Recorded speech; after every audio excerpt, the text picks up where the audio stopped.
Hey guys, in my last video I sculpted and then painted Santa, and then sculpted and painted the turkey dragon.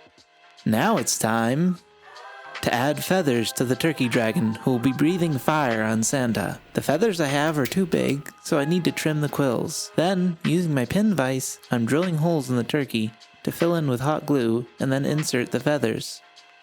I don't like using hot glue as it makes these spider web strands that get everywhere. However, it's fast curing and very secure. If anyone has ideas for a better method of attaching feathers to baked polymer clay, let me know. I struggle to quickly get a strong bond in many situations with superglue, and it's more of a pain when you get some on your hands. At some point I stopped drilling holes for the feathers, as I often broke or cracked the clay too much, and it wasn't really helping any more than just gluing the feathers directly on the surface. With the wings mostly done, I'm gluing on smaller feathers to the body. I like how this is looking. I love working with natural materials and it adds some variety to the work rather than making a diorama with just polymer clay. We've got our turkey and our Santa, now it's time to work towards assembling the final scene.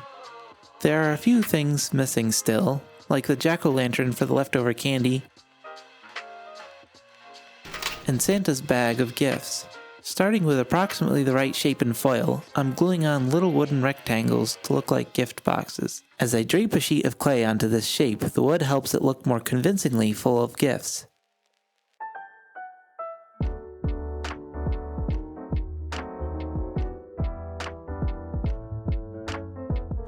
Now I'm drilling a hole in the wooden base I'm using for the diorama for the brass rod running through Santa to mount onto.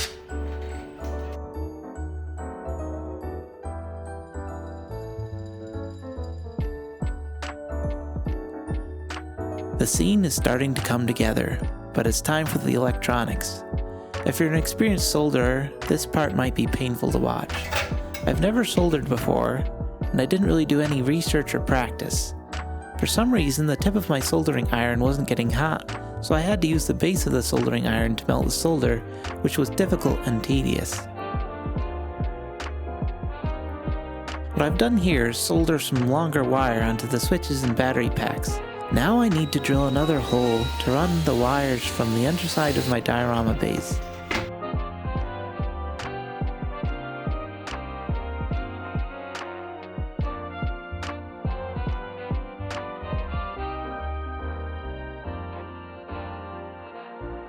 I'm also cutting out slots in the side of the diorama base to glue the switches onto, so I can access the switches from the side of the diorama.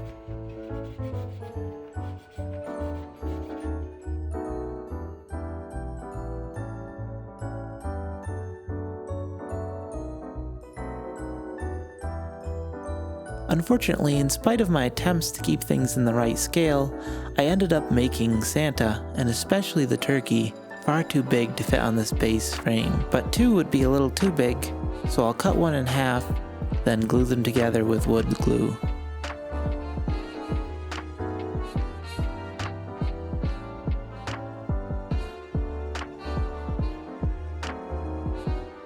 Unfortunately, it's time for some more soldering to attach the LED filament lights to my wire. After cleaning it with steel wool, the tip of my soldering iron would initially get hot, but quickly lost its conductivity again. On top of my inexperience, I may have cheap solder and a cheap soldering iron, but I did eventually get all the electronics soldered, even though it was a long, tedious, and painful experience. Next time, I should probably practice, and maybe ask someone with some experience to help me learn.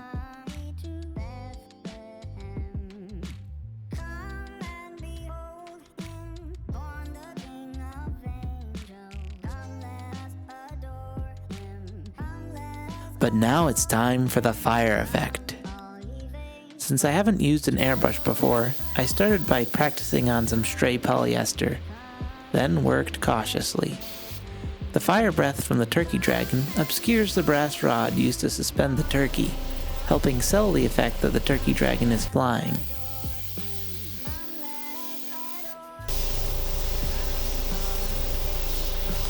It was turning out pretty good, but I think it would have looked best if I had just stopped here.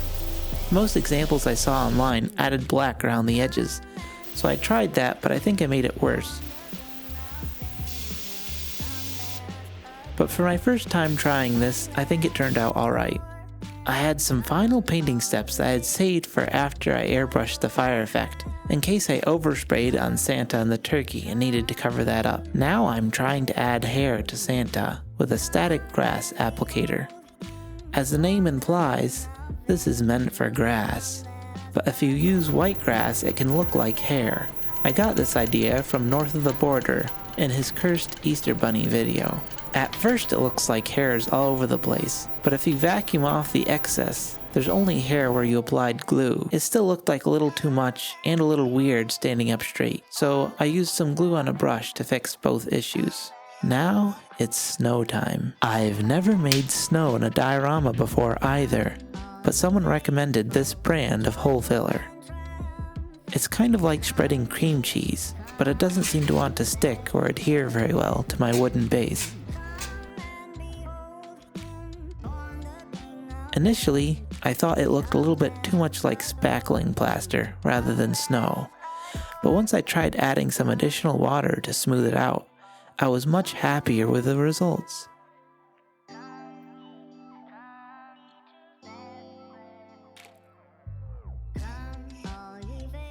For the next layer, I added some pearlescent mica pigment powder to my watered down hole filler to make it sparkle more like fresh snow.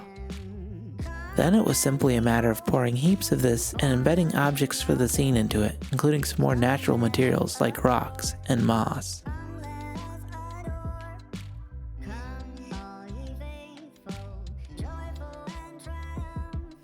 I also felt it made some sense to add some of the snow on top of these objects to make it look like the snow had fallen on them.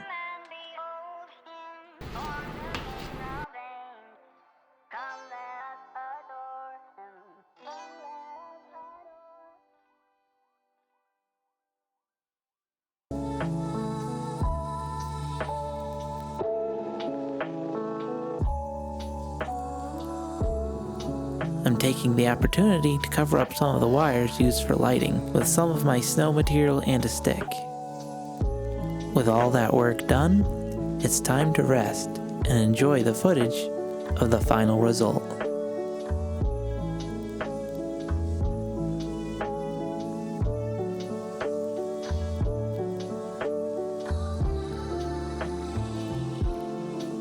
Hey, for my second ever diorama, not bad. Although the LED lights aren't quite bright enough to really sell the fire effect, overall I'm happy enough with how Santa, the turkey, and the fire came out. But I'm disappointed with the overall composition of the diorama, so composition is a skill I hope to improve for future works. Thank you to my regular viewers who leave comments of encouragement every time and help me stick with this. Nathan, Ian Passios, The Real Sazabi, and everyone else who shows up every time I release a new video. For my future videos, I'm working on both a Noah's Ark diorama for Boylei's next art challenge, as well as a diorama about chronic illness. Some other things I want to make videos about in the future include more Bible dioramas, and maybe a fan art diorama for Boylei's Wild West world, or a fan art diorama for Gaming Build's Beyond the Blight series. Some other ideas I have including sculpting a zealot from StarCraft, making a water elemental to practice my water effects in preparation for an eventual Moses in the Red Sea sculpt, as well as a variety of more silly ideas based on popular characters like some of my more popular videos. If you'd like to watch any of these videos, subscribe and leave a comment letting me know which idea sounded best to you.